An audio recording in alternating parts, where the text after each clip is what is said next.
I don't think there's a hell of a lot I can do. We're at the mercy of the computer.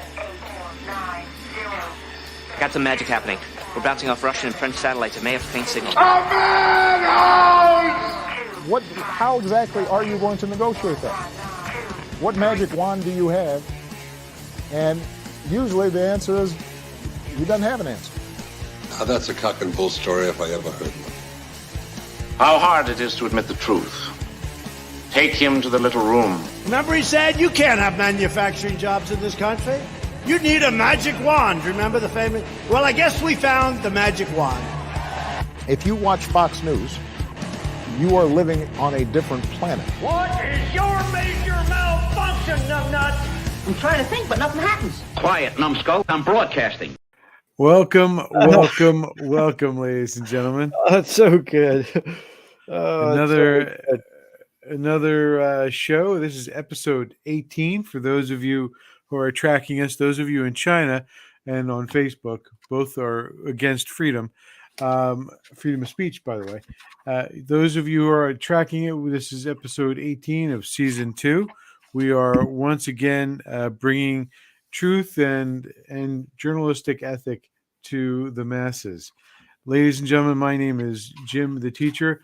That guy over there is my brother. He is John Wick. It's Joe Wick today. He has a new computer with the N not working, so he's just Joe Wick today. Yeah, take this one back. All right. Yeah. Whatever's going on, take this one back. Complaining because it's free, huh, brother? It's free. So, right, you can't complain. So tonight's show is going to be a fabulous trip down a lot of educational pathways. We're going to be talking about things like Popovich, Columbus. We have Pugnando again. We have another episode of was it 8? Episode I 8? think 7. 7. And then I have a handful of things for the updates that we're going to dive in. A little bit of a change in plan today. I'm not feeling the best that I could. And so consequently, I am letting my brother Joe carry. I do actually have a brother Joe, but he's stealing his name tonight, identity theft. And we are going to have Joe over there fill in on two portions, and I'm just going to do the updates tonight because, I'm not feeling up to snuff. So let's start off with Popovich. Now, brother, I do have Popovich set up for you. I thought I did. Where did it go? I do. No, I see it there.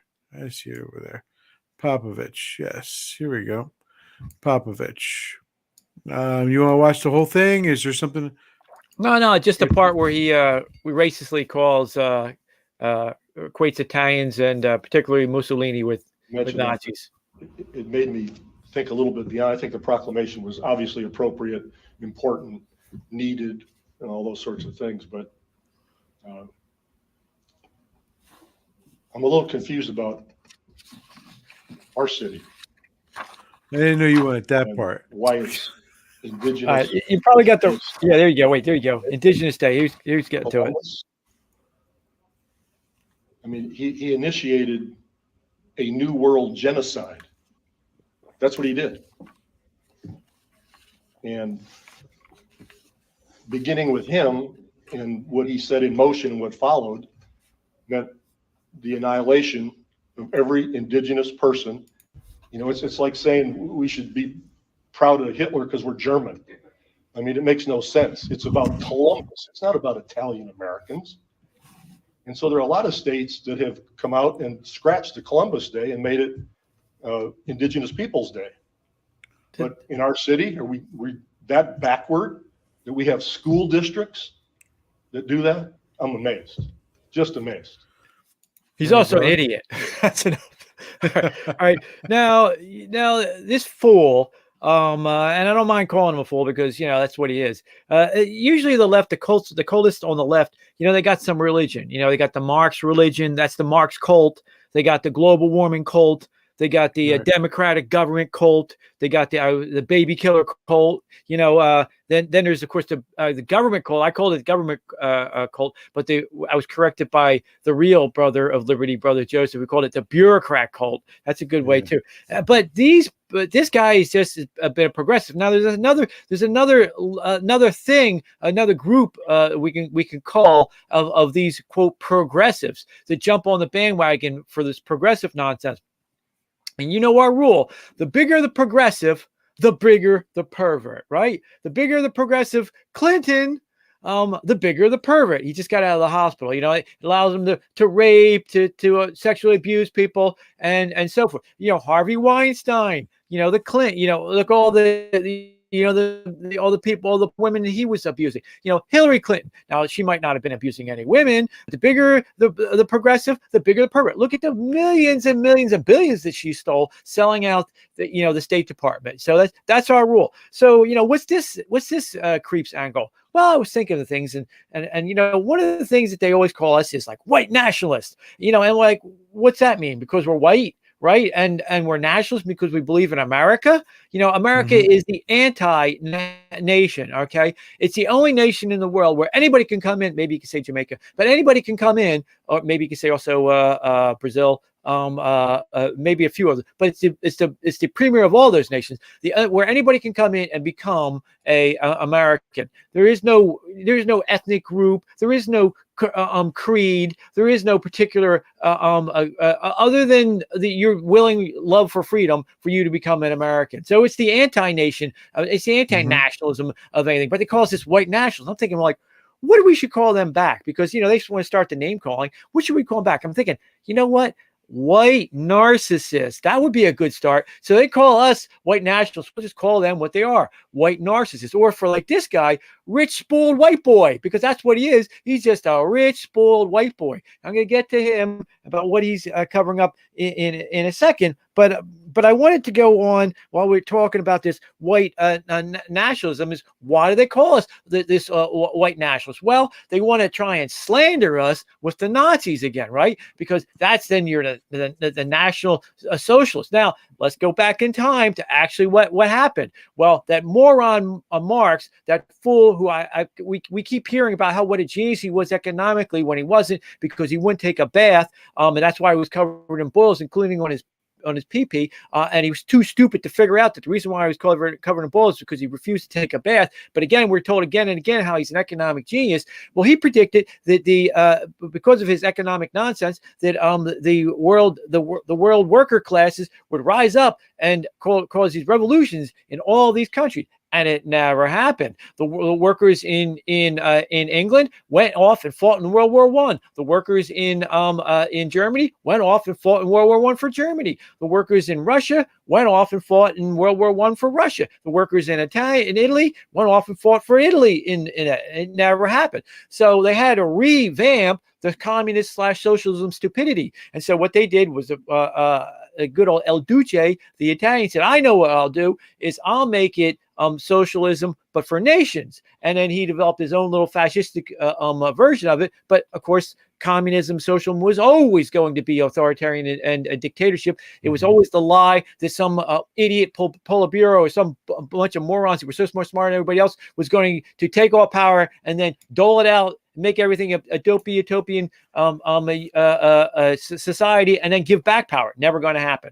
right? So it was always going to be some form of fascism or authoritarianism. But good old Mussolini started the first breakthrough to make it national socialism. And of course, then his buddy Adolf Hitler, of course, a socialist, which we've proven again and again and again, made German nationalism socialism. So, the slight on us, the slander on us, calling us white nationalists is to tie us to the Nazis, is once again the left showing, the lie of the left, projecting their evil upon us. Of course, just like, the slavers were the slave party with the Democratic Party, and they want to call Republicans the slavers and say we're the racists. No. That was a Democrat Party thing. Everybody who did that, everybody slave owner was the Democrat, right? You want to get rid of racism today, get rid of the Democratic Party. That's the last slaveholding institution still existed. You know, just like with the indigenous peoples. Who are the indigenous peoples that were abused by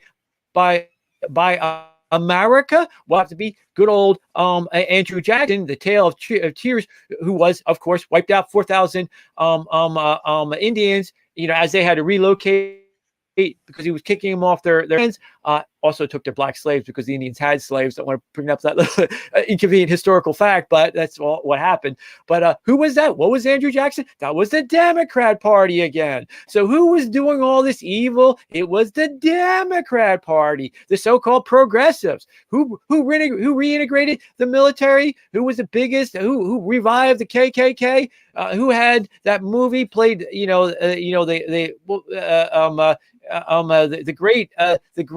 The great Democrat president Woodrow Wilson played reintegrated the KKK and the abuses of the KKK towards blacks. So I just wanted to set that record straight. Pardon me?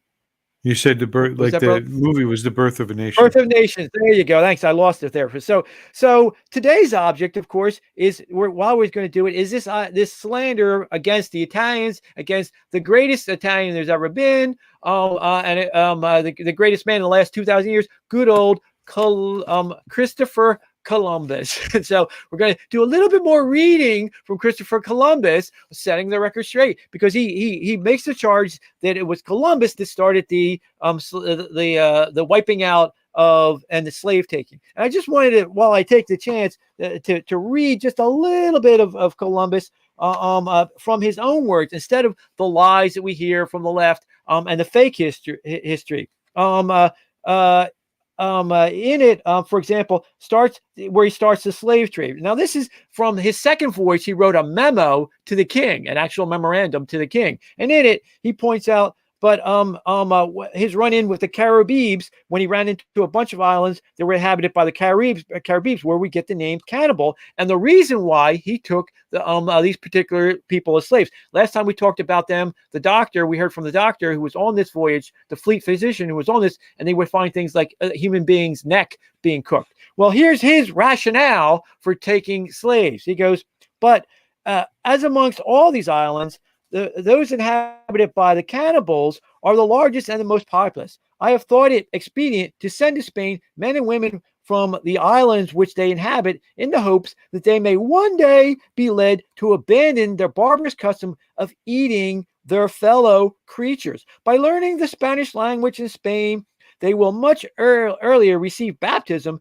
and ensure the salvation of their souls. Moreover, it will be great happiness to the Indians who do not practice the above-mentioned cruel custom, when they see that we have seized and led captive those who injure them, whom they dread so much that their name among alone fills them with horror. So what is Christopher Columbus doing by starting the slave trade? Well, he's only protecting the poor, nice indigenous peoples who don't eat people.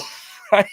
You fools, right? All right, now I just wanted to bring that out. That was his memo to the king about why he took them and started slaves. Because actually, the Catholic Church came out against slavery and they're actually bulls against slavery. That's why they call them serfs instead of slaves, although they were still the same thing, indentured servants. Now, I did want to also point out some of the other calamities that he put it. So, one of the things that happened, he left 39 or 40 actual Spaniards there on his first trip in a particular fort. They don't know actually where it was. It's somewhere, maybe in Haiti or the Dominican Republic. He left 39 Spaniards there in fort, and he told the Spaniards, don't touch the women, because of course they were all running around naked, including the little girls, and that's why I'm going to get to Popovich in the end. Don't worry, just file this in your little report. So the Indians were running around naked, and he told the Spanish people to don't touch the Indians, and then he left, and he came back, and they found all the Spaniards that they left there dead. Now they left. I'm going to call him Chief Gacamoko. because I can't pronounce his name, but he left a chief there who actually, considered him a brother. And they went and found, what happened. Now, the reading from, again, the chief physician, he said, we went on the same day to the site of the settlement. This referring to the settlement where they left the Spaniards, the 40 Spaniards. And when we arrived, we found many Indians who had regained their courage, bartering gold with our men. They had been bombarded to the extent of a mark. We also learned that they had shown where the bodies of 11 of the dead Spaniards laid, which were already covered with the grass that had grown over them. And they all, with one voice, asserted that the Cosmopo and Marie had killed them. But notwithstanding all this, we began to hear complaints that one of the Spaniards had taken 3 women to himself and another 4, from whence we drew the inference that jealousy was the cause of the misfortune that had occurred. So basically, because the Spanish had violated what Columbus had told them to do, the Indians killed them. Now, when they get to the chief, the surgeon of the fleet and myself being present, the admiral told Guacamole that we were skilled in the treatment of human disorders, because he was in his hut pretending to have an injury on his leg, and wished that we would show us his wound. He replied that he was willing, upon which I said it would be necessary that we should, if possible, go out of the house, because we could not see well on account of the place being darkened by the throng of people. To this he consented, I think more from timidity than inclination, and left the house leaning on the arm of the admiral, meaning Columbus. After he was seated, the surgeon approached him and began to untie the bandage. Then he told the admiral that the wound was made with a cabaya, by which he meant with a stone. When the wound was uncovered, we went up to examine it. It is certain that there was no more wound on that leg than on the other, although he cunningly pretended that it pained him much. Ignorant as we were of the facts, it was impossible to come to a definite conclusion. Now, so if really Columbus was a mass murderer that he was, at this point, he would then execute the chief, and he didn't. Why? Because he knew that the Spaniards that he left there were rapacious, and they went after the girls and and remember, children too, because they're all running around naked. Now, eventually, he would restore relations with the chief, go on to create the settlement there, a second settlement, and of course, adopt this chief's son as one of his 3 children, right? So, and we take him to Spain. Now, when he talks about cruelly, when Popovich talks about cruelly executing people and stuff like that, yeah, that did happen. Why did that happen? Well, what happened is Columbus on his second voyage back came back with a bunch of hidalgos. These are the rich white Spanish lords, right? And these people were cruel, evil people, right? They would do things like, and from the actual, I'm not gonna read them, but some of the original things, they would cut the heads off of the Indians. They would they had these really terrible dogs that would bite. There was one incident where they bit and debowed a particular Indian, right? And so a bunch of these Indians, a particular one named Roland, one of these hidalgo Spanish lords, took off into the interior and revolted, and he would and start raping and abusing the children, which was their custom, because to them, they thought this is a free for all, right?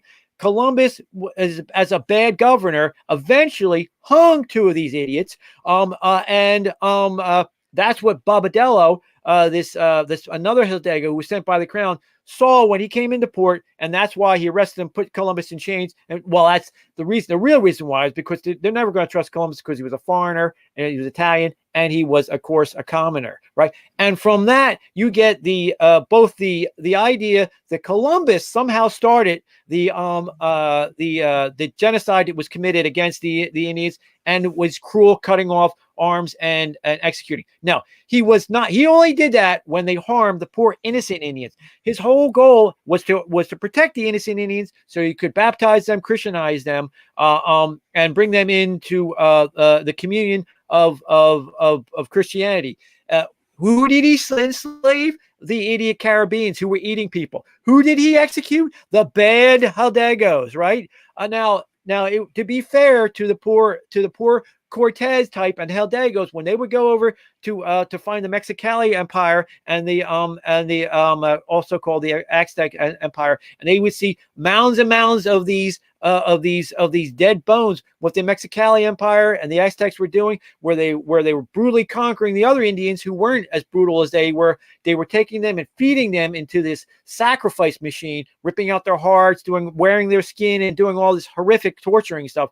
So the Cortez and Hidalgos, as bad as they were not as bad as the indigenous people there that were mass murdering and torturing all the other indigenous people there. So really, 1492 October 12 is really the saving of indigenous people today, and Saint Christopher should be given the credit he did.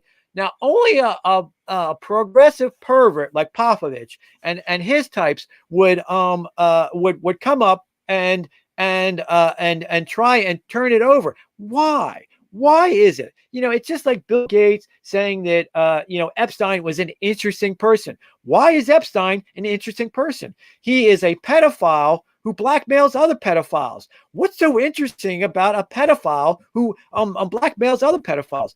Why are these progressives so insistent upon defending the cannibals, the creepy, wacky cannibals, and the people that are taking? Remember, we're talking naked Indian children, right, and naked Indian girls, and having them raped by rich white Spanish lords. Why would they think that that's a bad thing? Well, maybe somebody should be looking into that Mr. Popovich guy. Maybe somebody should be looking into his emails, see what's going on in his world. Because you know our rule, Brother James, the bigger the pervert, the bigger the progressive. It's direct. So the bigger the progressive, the bigger the pervert. It's always the way. It's always the way. I just wanted to set the record straight on that. And now, every time you see some freaking nut job call us a white nationalist, you shoot them. Hey, why don't you shut up, you spoiled rich white boy? Because you're nothing but a white narcissist. How about that, brother? Sounds good, brother. Sounds solid. You got some good reactions from that segment.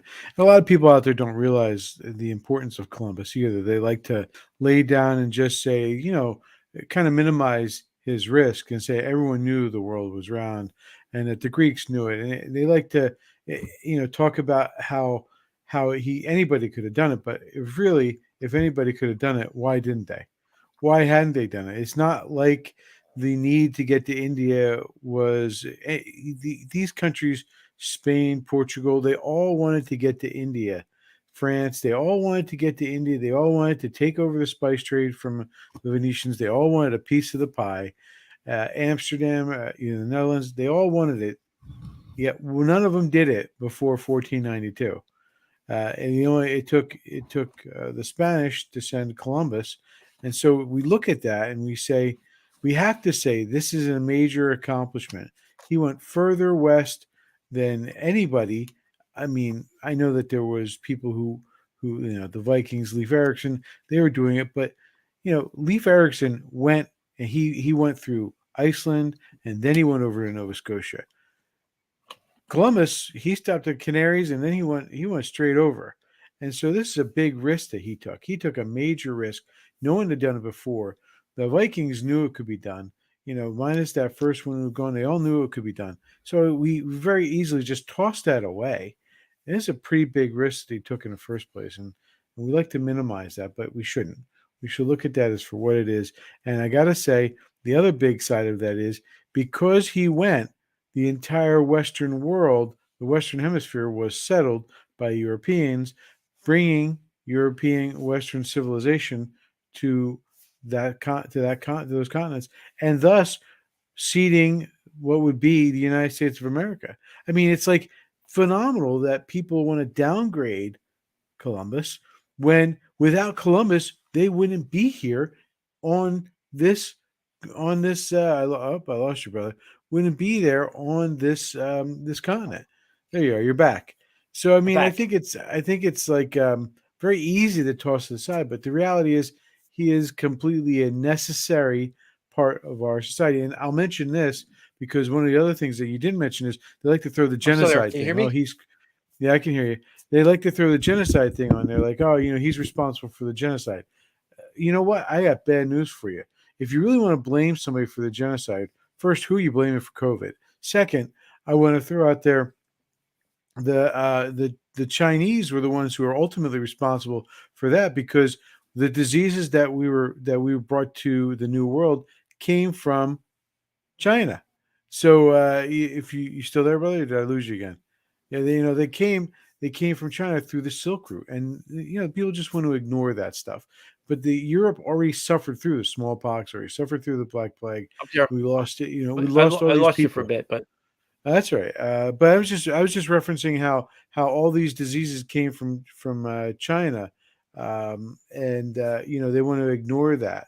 Anyway, I'm going to go on through to my segment for the updates. I want to warn everybody, we're about to use some bad language. You're about to hear some bad language.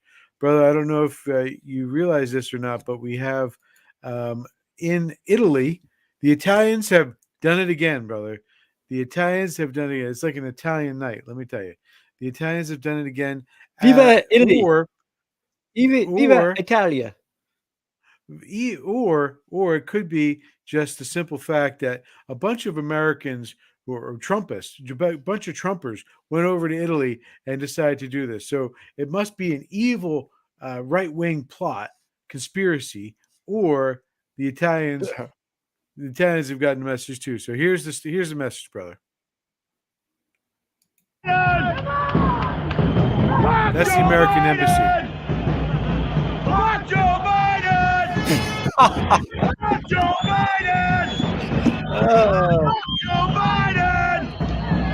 Fuck Joe Biden! There's the obligatory bird too. Fuck Joe Biden! Now they're doing it as they're going past the American embassy, and of course we don't like it when somebody says, gives the bird to the American embassy, but we can certainly respect and John, I just want to make it clear, that was not fuck Joe Biden. That was let's go Brandon. I don't know if anybody heard that. No. Let's go Brandon. No, I think it was the other one. I think it was what you said first. Yeah. So well, they're actually riding against the vax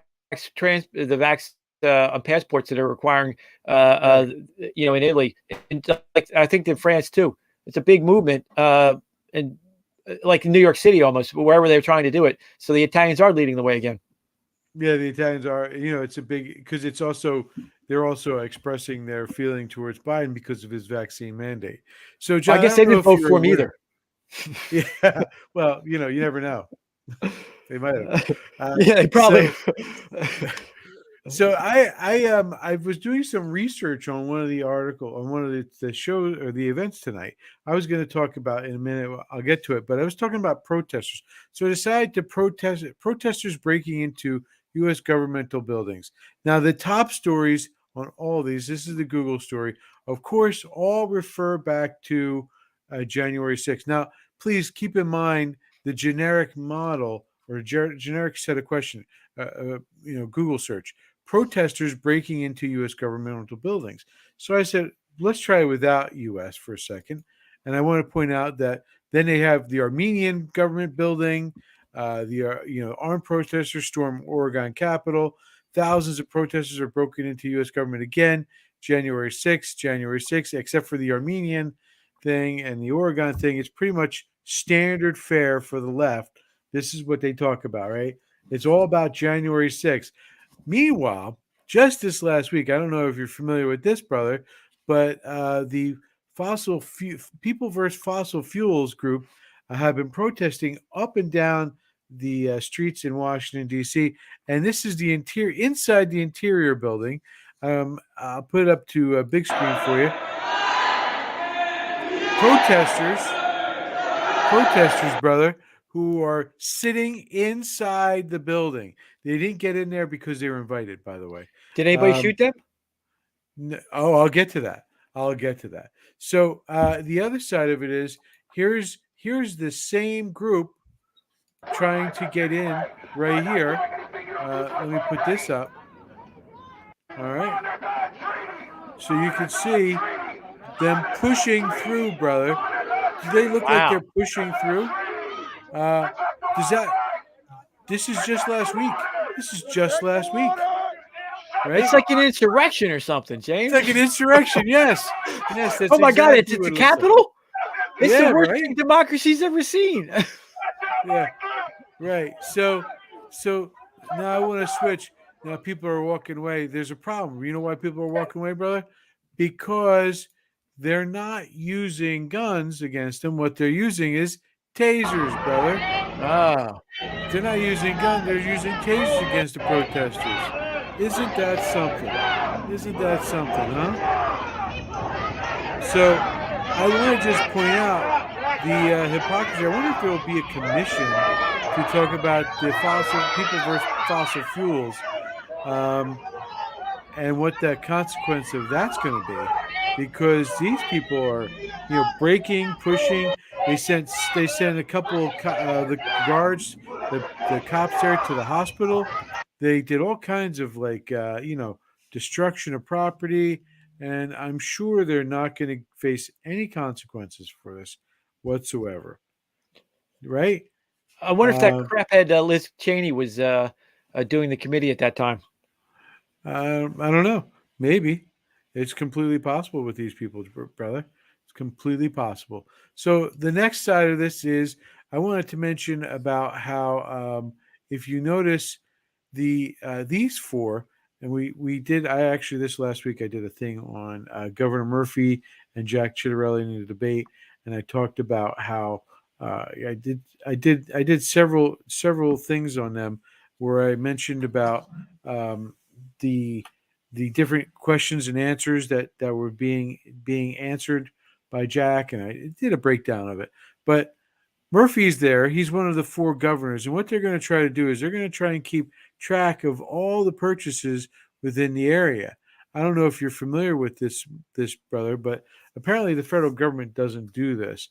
And these four states, New York, Connecticut, New Jersey, and Pennsylvania, your state and my state, are going to be sharing information in this regard. It's definitely something that's a concern. Definitely something, they're going to be sharing this information. Why? To go after people who, these criminals who own guns, which is us. But because these are some of the states that have the most strictest gun laws in the country. And they reference that in here, and they just toss it off as, oh, yeah, we got strict gun laws, but, it's not working. They basically say it's not working. The next thing I want to dive in on is, again, we're going to have to go to Australia. For them, they can't talk about COVID in Australia. They can't put down their leaders. It's against the law. They'll get in trouble, right? But they can certainly wreck on Joe Biden. So listen to this lady's, reality check with him. With old mate Joe Biden. And this week, the US president, the leader of the free world, was angry. Old man yelling at clouds angry.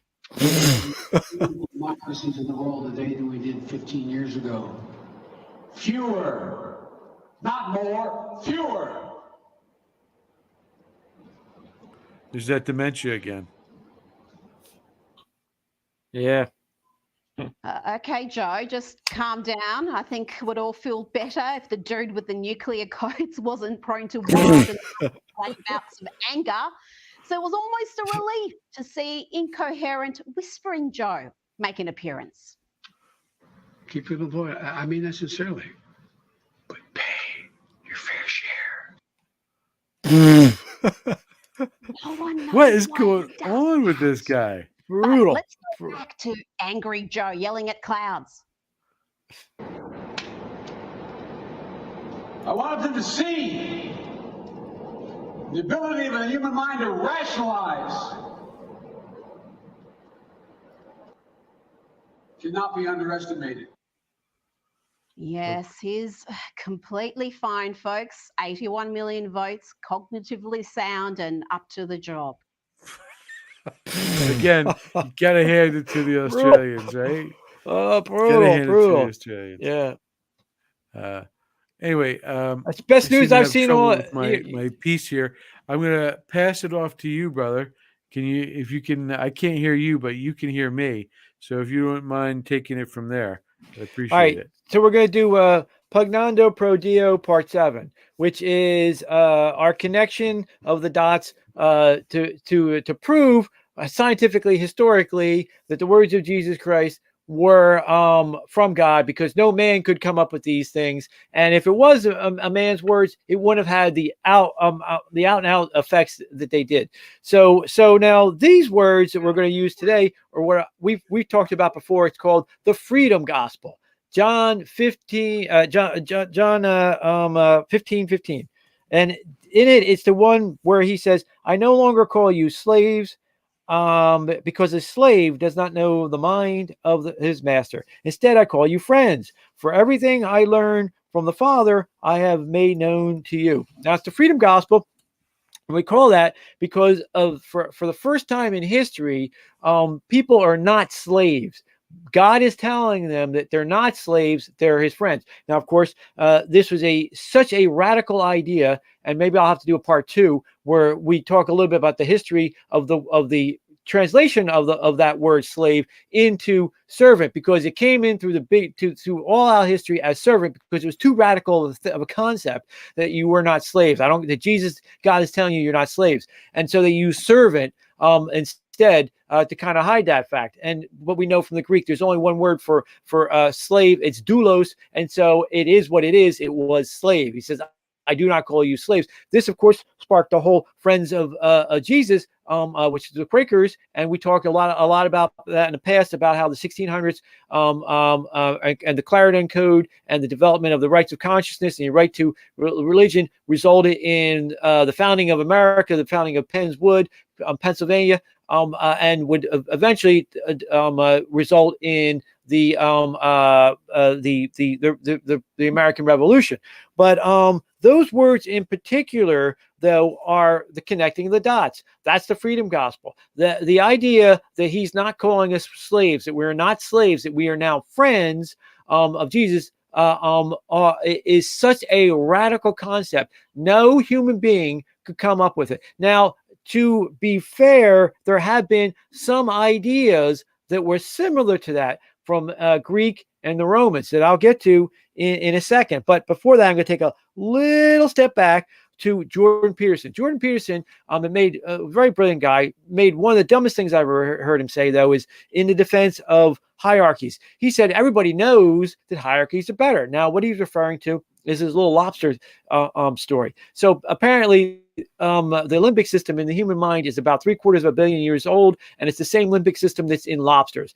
And he makes the point that the reason why this is important is because we know serotonin works on lobsters, and we use pills based on this in psychiatric medicine because it's such a primordial part of the human brain that it's the same in lobsters as it is in us. And so, for example, the lobster, so Mr. Big Lobster, they fight over a particular patch of the ocean, and the biggest lobster wins, and then they create a pecking order, a hierarchy. And in the hierarchy, there's a top one and a low one. And then the girl lobsters outsourced the natural selection by choosing the alpha, the top of the pecking order. And his point is that hierarchies are great because they're part of a human society, because they're part of our brain system, and that we've had this for 750 million years, and therefore the great white hierarchy is good. Now, he's wrong. And why is he wrong? Well, hierarchies are horrific. Hierarchies might work in some limited areas, but that's not what we have in America, and that's never worked. And actually, if you look through human history, it's not so much a hierarchy as a pyramid. We talked about this before we knew about Jordan Peterson, and we called it the pyramid. All of human history is the pyramid. Why is the pyramid so good? Because it's Pharaoh at the top, right? And everybody is a slave down to the bottom, right? Everybody is some degree of slave. Only Pharaoh is God, and only Pharaoh is free. And you can say a thing with king or an emperor or whatever you want to put the God, the pretend God on top of it. There's only one person that's free. Everybody else is a slave of some nature or not. So when we did this like years ago, we would call it as the pyramid, but it would be Jordan Peterson's hierarchy versus the best way is the Last Supper. All the Last Suppers you see, Leonardo's Last Supper, where you have a flat system where you have Jesus at the center, but it's flat. Or, for example, King Arthur and the Round Table, right? And you have a flat society. Now, if you look through history, and you look at for example, military here, it's one of our little fortes, is military here. You can say the Persians were defeated by the Greeks. Why were the Greeks? Because human beings had more value, had armor and shields. The Persians didn't believe in that, and so a few Persians, a few Greeks defeated the Persians. Now the Greeks, though, they used a phalanx. They used a Greek dancing comes from everybody put your left foot in, everybody put your right foot in, comes from the Greek from the phalanx because Greek militaries, they would have one set phalanx, a shield wall that was shaped in an arrow, and they were locked in and nobody could move. Now, when the Romans came, and that was okay for Athenian democracy, you could do that, and for less democratic systems like the Spartan system, but again, because people had value, they had a military superiority. Now but they were completely wiped out and defeated by the Romans. Why? Because the Romans, once they got rid of their king, they created a 3-tier system of the patricians, the knights, and the plebes. And they had a much more flatter society. And what that meant, and translated to in the military realm, is that you could have your Roman legionnaire. He had a 5-foot front and a 2.5-foot shield, just like the Greeks had a shield, but he had a responsibility for that 5-foot front. And so he could do what had to be done to keep that 5-foot front defended and attacking. And so what they could do is they could attack on the flanks. They could go out and attack on the flanks, and they would defeat, and they did. Scipio defeated every phalanx that they ever faced, plus every barbarian army, and it's the Roman Republic. Although Augustus and a few who's our favorite, Claudius, defeated the Brits. It was really the Roman Republic that conquered the Mediterranean, and once it became the Roman Empire, and they became just another barbarian army, and they eventually, that was the death knell of the Roman civilization, and they became just another pyramid with the emperor on top and everybody a part of slaves. So they were missing one ingredient that would turn the Roman military into into the American military today. They had it, but then it fell down because they didn't. It was overcome by that. Because the words of Jesus Christ had not inculcated enough. They did not believe that they were all equal. It would take again till 1776 and the American Revolution before you get the concept of the political concept of we are all created equal. And then you can see the American military and the difference in the American military versus every other military on the planet today and that there's ever been.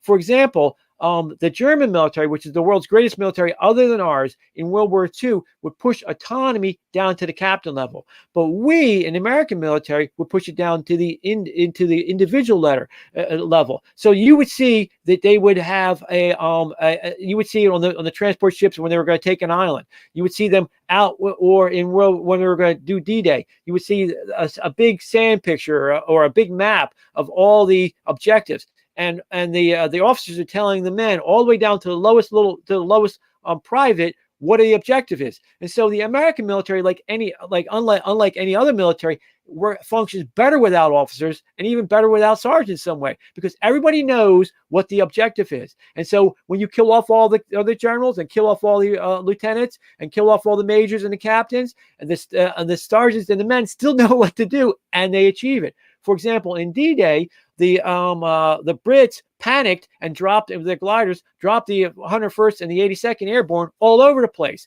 And instead of making their drop zones, they were dropped in 1s and 2s and 3s, just to happen to be on top of one of Hitler's armored divisions. So two lightly armored American divisions dropped everywhere, held down and destroyed a German division because they're Americans. What they do? They didn't need organizations. They got together in ones and twos and ad hoc groups and just attacked because they knew basically what they had to do: kill Germans.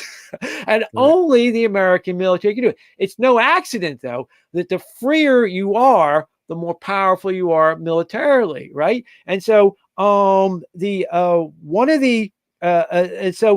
Jordan Peterson is absolutely wrong.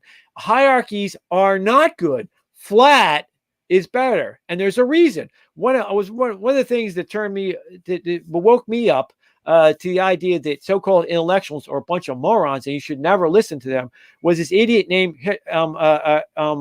Christopher Hitchens, and he would go on these debates against Christians about how bad and evil Christianity was. Of course, he would never, and religion was in general, but of course he would never do that over in, say, in the Middle East where they would kill him. He would only do it over here where it's safe because we believe in things like freedom of speech. One of the dumb things that he would say is, as an atheist, I dare say, there's nothing that you could say as a religious that I can't say. And I'm always thinking, like, why does somebody just shout out the one thing he could never say as an atheist, which are these simple words? We hold these truths as self-evident. All men are created equal and are endowed by their creator with certain inalienable rights: life, liberty, and the pursuit of happiness. That foundation, no atheist can ever say, but no other person of another religion can say. Only the religion that says that because God said himself, hey, I don't call you slaves. You are not slaves. I call you friends. Because a slave doesn't know the mind of his master. And I've told you everything the Heavenly Father has told me to tell you. That working on the human mind, breaking the hard-hearted human mind throughout history for 2,000 years, allowed Jefferson to write down that crazy, unhuman thing. The idea that we're all created equal. And what does that allow? Well, just like with Columbus says that God opened up his mind, just like Joel Osteen, and he deserves $50 million. I would give him $50 million because he's such a sweetheart. Because he's such a sweetheart, right? Says again and again, you and God are a majority. God put dreams in each one of our hearts, and our job is to take a step in faith and on those dreams. And that's why hierarchies destroy humans and are no good. And these flat systems that we have, that we've instituted in America, are so great. There's nothing new under the sun except the words of Jesus Christ and America, because of course that's a political expression of the words of Jesus Christ. And look at it now. As they destroy America and want to go back to barbarism, it's the same nonsense again. Sodom and Gomorrah, blah, blah, blah, and all this. Killing babies, blah, blah, blah. All the same nonsense comes right back. The only thing new under the sun are the words of Jesus Christ and the United States of America. And that is the scientific historical proof of the existence of that Jesus Christ was who he said he was. We call it the freedom gospel for a reason. John 15:15. Go look at it. You are no longer slaves. You are the friends of Jesus. And that is your Pugnandia part.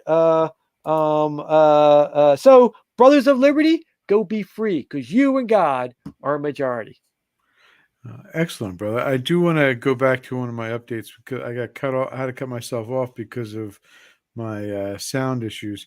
I did want to go into this a little bit more. The comment about the states and the gun laws and them sharing information between them about, the information, this crime data, this data on who owns what. They have some of the strictest gun laws, and this is from Guns of America, strictest gun laws in the country. and they're still dealing with a violent crime wave that has swept the rest of the nation. And rather than consider how their gun laws have failed to deter violent criminals, these states have sought to blame neighboring states for their persistent problems. So they're not looking at themselves as having an issue. They're looking at their neighbors. They're looking at places like I don't know, go as far south as Alabama, wherever people, God-fearing Americans, are able to own firearms and not have to feel like they're prisoners of the government. This is they're trying to like get this nationwide, and honestly, it's the data that they want to share is not information that they should have, because the problem isn't any amount of data that they want to gather. The problem is in the states, when you criminalize gun ownership and you make Americans feel like they're criminals, and we can't protect ourselves, and you take away the cops and you take away the ability for the cops to do their job, like has been done across these 4 states with the defund movement. You're going to see, and you put these cops into the position where if they're doing their job, they're facing criminality. Even the cops who, yes, okay, there's bad cops, but there's majority are good cops, and you're shutting those good cops down, and that's the problem. That's part of the problem. The other problem is you've also put a whole bunch of criminals on the street, and that's still another issue. I also wanted to mention real quick, I'll do it real quick, that there's China just tested their hypersonic missile, which whether it really worked or not, we don't really know. Anything you get from them isn't really worth listening to. I thought they said that it just came down like 20 miles away from where it was supposed to, but still circled still orbited the Earth. It's what they said, but these are the same people who said there wasn't a virus that came from Wuhan, and then have bought the entire WHO. And there's a whole list of things that I could go into that I'm going to save for the next show, that go into how the media campaign, the China they spend more money on their media than I think they do on their military, and that's part of it is their interlaced ability into the different markets around the world, especially in the western half of the world, where the Western civilization side of it. So they've been able to use their own system against us. But that's, I'll cover that in our next show, I promise. I do want to play a clip from the North Carolina Lieutenant Governor. He was on John Solomon Reports. This is his about 30-second spiel. I want you to hear what he says. I feel like he sums up exactly how most Americans are feeling right now. He does it in such a succinct way, a clear, identified way, that for independents, Republicans, and many Democrats who are feeling about the way our country is today. If it'll play for me. And it's not going to play. Another technology issue. There it is. Since that moment you uttered that, more and more Americans are getting educated there's a part of America that's trying to move us towards a big government socialist program. Absolutely. We can see it in every facet of the government. We can see it in the total debacle at the federal level. What's going on with our economy right now, with our inflation, and what's going on with the border, what's going on what went on in Afghanistan and will probably continue to go on in Afghanistan. We can see it in this movement to intimidate American citizens. Yeah. Intimidate parents because they're speaking up at school board meetings. Intimidate me because I'm speaking up against pornography in our schools, and because I have the absolute audacity to speak up for my deeply held religious convictions on social issues. And so we see it all the time. And I can tell you this right now, John, Americans are sick of it. Yeah, they are sick of it. They are tired of being browbeat. I said this back in my speech back in 2018 in front of the Greensboro City Council. The average American citizen, law-abiding citizen, the guy or gal that gets up every day, goes to work, pays taxes, tries to do it honest. We are the ones who always get kicked in the teeth. our rights get restricted, our businesses get destroyed. We are the ones who are always getting browbeat, and the whole time it's going on, the government at the federal level, the state level, at all levels are picking our pockets for their socialist agenda. People in this country are tired of it. I'm tired of it. The people of the state are tired of it. I'm tired of it. My team's tired of it. It's time for us to stand up and fight back. Yeah, and you've always had that fighting spirit. I remember that first video that put you into the national spotlight. People know you're a fighter, and It's not stopping. So I just had to close it because it won't stop. I have to tell you, John, he succinctly nailed it. I don't know how you feel about it, but I feel like he laid out the biggest complaints that we have in our country today. He identifies them very, very well. We are fed up. A lot of Americans are fed up, and we have an election in Virginia this November. We have an election here in New Jersey, and there's a whole bunch of little elections around the entire country for your school boards, for your town councils, for your mayors. They're all over the place. So we want to go to the ballot box and start turning over these offices to people who are going to fight for our rights and stop dipping their hands in our pockets. I know I'm fed up with it just like he is. And, South Carolina, North Carolina, I'm sorry, is just one more example. What he said isn't just for North Carolina. It's really for all of us. We're all suffering with what's going on in our country today. And I think that, I wanted to bring that out because I think he clearly, like I said, lays it out. We should use that as a model for speaking out and just ask the question, what's going on so great in our country today with the Democratic Party, the people who are running it? What are they doing that's so great? Are they doing anything to help us? No, they're doing stuff to help their friends. Or ask the other question, are you better off from a year ago than you are today? Is your life, are you looking forward to the next day? Are you looking forward to next week? Are you looking forward to next month? Are you looking forward to anything in your future compared to where you were last year at this time? And I'll tell you, last year this time, the economy was in better shape despite the fact that we were in the middle of a pandemic. People weren't working, and our economy wasn't as bad as it is now.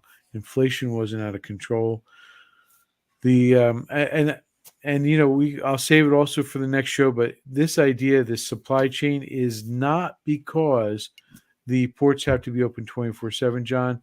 It's partly because of regulation, that big government regulation that he referenced, that people aren't talking about. Yes, I know there's only 18-year-olds aren't allowed to drive tractor trailers. That's not the problem. But all these ships are over in California. They want to come into the ports. You know why? They can't get the stuff out of the port into America fast enough. There's a bottleneck at the crossing into California, from California into Nevada, into Arizona. There's a blockage there. There's a buildup right there because truckers, there's only certain kinds of trucks that can drive in California, brother. They have a law that requires you to have all engines of your tractor trailers that can't be more than 10 years old. Yeah, and they have to be electric. It's the green nonsense again. Yeah, again, it's big government telling them how. So these truckers can't be traveling on California roads, or they're going to face a fine. It's not because we have these 18-year-olds can't drive. It's not because the ports can't handle the traffic. This is why, and I believe this is why DeSantis said, hey, all you ships, come here to Miami, come here to Florida, we'll unload you, go through the Panama Canal, we'll unload you over here. Yeah, he's talking out his butt. I just want to say this real quick because everybody keeps saying DeSantis should be vice president. No, I'm no not more saying, rich white guys. John. I'm saying because you also got Abbott should be saying the same thing. Mobile, Alabama should be saying the same thing. All those Republican red states that are along in the Caribbean and in the Gulf should be the ones who are saying, come to us and unload here, because they don't have these crazy wackadoodle restrictions like they do in California. It's time for California to face the financial crunch. They shouldn't get the port fees. They should be going to those red states. Those should be, because those red states are going to take the the ships and they're going to unload them, and the tractor trailers are going to go from there. John, that's what should be going on. We're at an hour, and that's all I have to say for that, brother. Just on Mark Robinson, though, he's on the short list who should be vice president for Trump when he runs. It should be him, who? Colonel West, Mark Robinson, Okay. North Carolina. You just played him. Yep. You just played him. Mark Robinson, Colonel West, or of course Larry Elder. They're on the short list. Put them as vice president, not DeSantis, not another white guy. Put one of them as, and then when Trump steps down after 4 years, the Republican Party can destroy the Democrat Party, which the evil party, by driving a stake through its heart, about and have the first black president run, not the fake John, white guy who's, let's face it, I'm blacker than he is. John, I have a question though. I think isn't the Virginia Terry McAuliffe running because he's saying that even though he's term limited to 2 terms, he can run for this time because it's not consecutive. Isn't that what he's saying? It's not consecutive, so he can run want Trump again. I think Trump only wants to prove a point, and so it'd be 4 years. But I guess the Virginia's had a black governor already, at least one in blackface or Klan robe. We just don't know which. Given none of them, the baby killer. But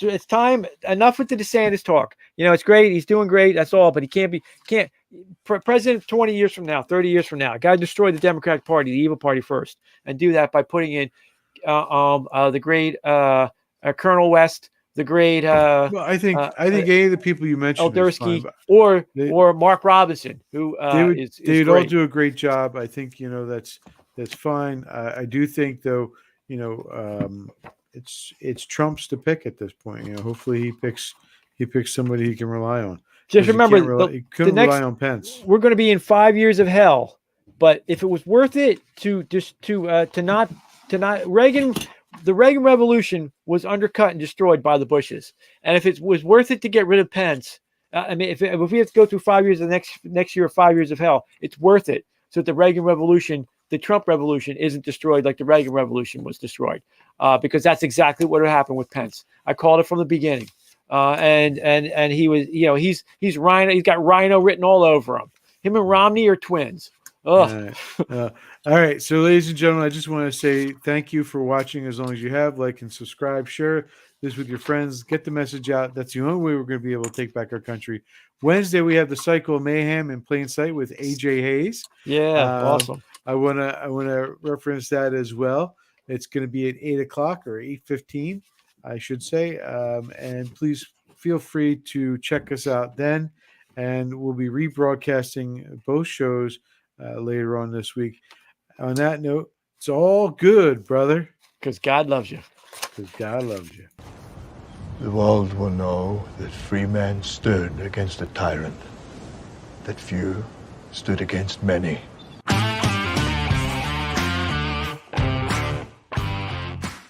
Knucklehead idiot Fauci was on TV today. I think he was always on TV. Today he was saying some kind of nonsense that if you're not wearing a mask, you're violating other people's civil rights. It's the exact opposite, but what you expect from a totalitarian.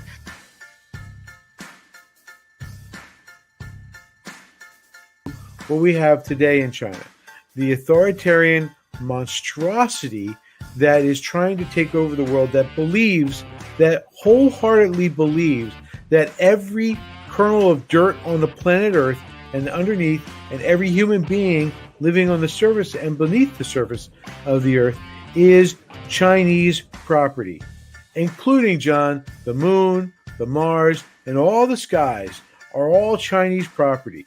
That's what these authoritarians think, and that's what their goal is, to take it all over.